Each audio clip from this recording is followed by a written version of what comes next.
Sovereign stock. As railways developed, the larger private companies thought it very important for the reigning monarch to have a special saloon.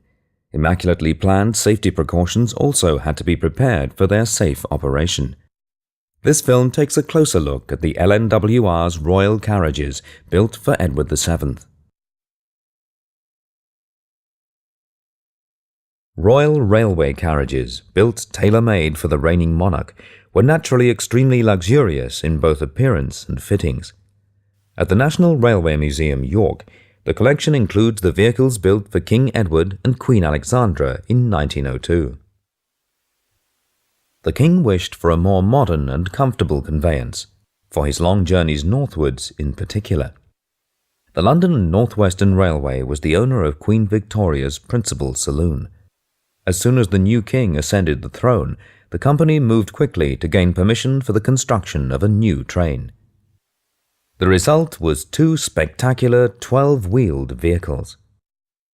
A little later in the decade, these were supplemented by 6 matching semi-royal carriages. A little later still, the train was further enhanced by the addition of matching sleeping and dining cars. Remarkably, 7 carriages survive in preservation. The National Railway Museum is the proud conservator of both breakfasts, the royal dining car, and the original royal saloons.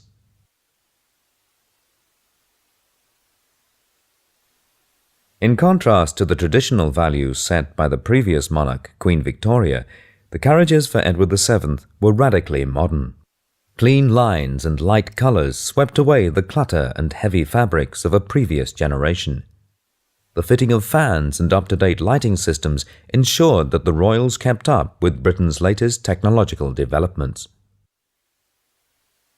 As historian David Jenkinson points out, the most important feature of the vehicles is that they established the mobile palace concept for the first time.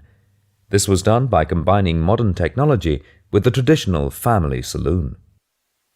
Moreover, the coaches became trendsetters for later northwestern designs, particularly the sleeping and dining cars.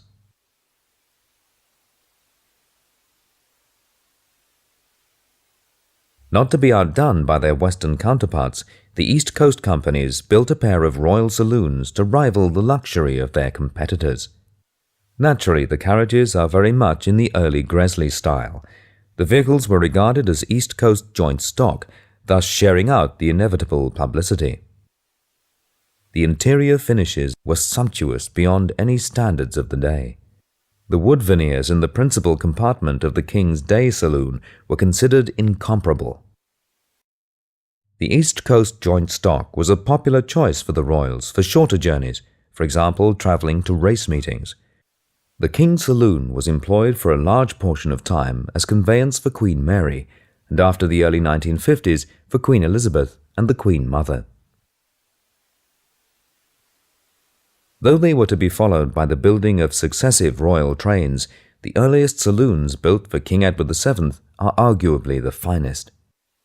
Exterior detail matches the high level of interiors, with ornate brass handles, folding leather steps, and immaculate paintwork. It's hard to imagine such ornate and expensive luxuries being acceptable for today's democratic monarchy. Carriages such as these, however, provide evidence that Britain had indeed once been a master craftsman of sovereign stock.